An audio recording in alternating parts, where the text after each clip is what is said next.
concentration of carbon dioxide in the atmosphere has been increasing dramatically in the last decades. Measurements using the I-square method and direct methods have demonstrated this behavior. This incremental may have an impact on the world's climate, evident as a global temperature increase and local weather extremes observed in recent years. The highest stationary emissions of carbon dioxide come mainly from the generation of electricity at power plants, oil refineries, cement works, iron and steel production, and transportation.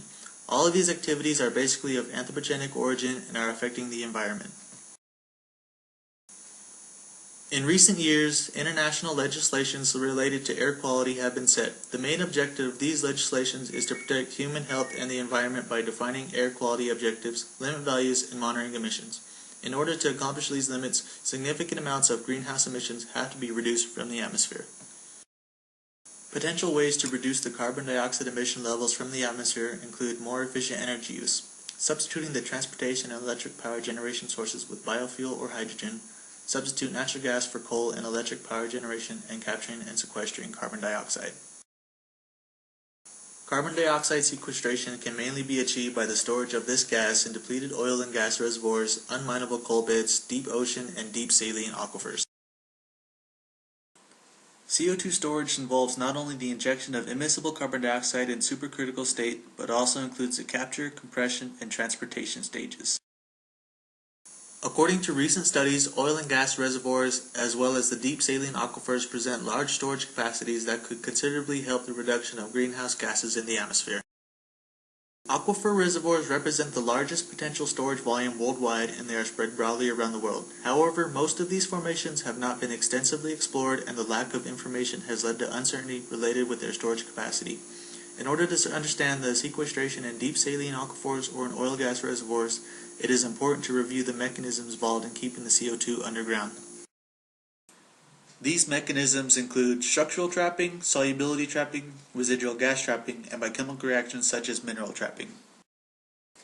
In structural trapping, the carbon dioxide is trapped as a supercritical fluid under a seal formation in the same way that gas is trapped in an oil and gas reservoir.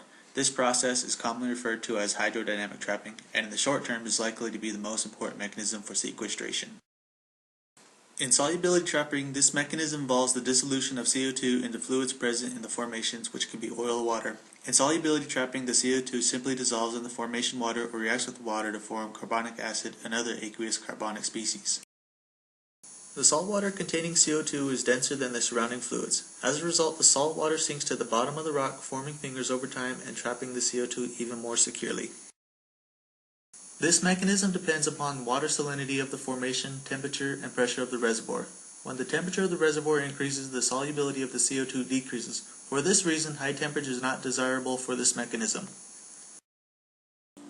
Residual gas trapping is a mechanism in which the CO2 is captured as an immobile phase where the relative permeability of CO2 is zero because of capillary forces. The principal petrophysical parameters influencing this type of storage are the relative permeability, including hysteresis, and the residual saturation of a non-wetting phase. Residual gas saturation is important for CO2 trapping, which carbon dioxide is first injected into the aquifer, displacing the water present in it, considering that the CO2 is in the non-wetting phase. This is the drainage process. After the injection has stopped, the water migrates again to the space where the gas was injected. This is the inhibition process and generates hysteresis. Mineral trapping is a chemical reaction in which the CO2 dissolves in water to form a weak carbonic acid. Over a long time, however, dissolved CO2 undergoes chemical reaction with silicate minerals rich in calcium, magnesium, and iron, resulting in the formation of a solid carbonate mineral phase. Sequestration of carbon dioxide in aquifers is dominated initially by the displacement of fluids or structural trapping. Residual gas saturation, solubility in water, and the chemical reaction mechanism become more important over timescales of decades and centuries. The mechanisms mentioned before have to be considered and analyzed when a CO2 sequestration project is implemented in order to evaluate the risk of leakage of this gas to the atmosphere.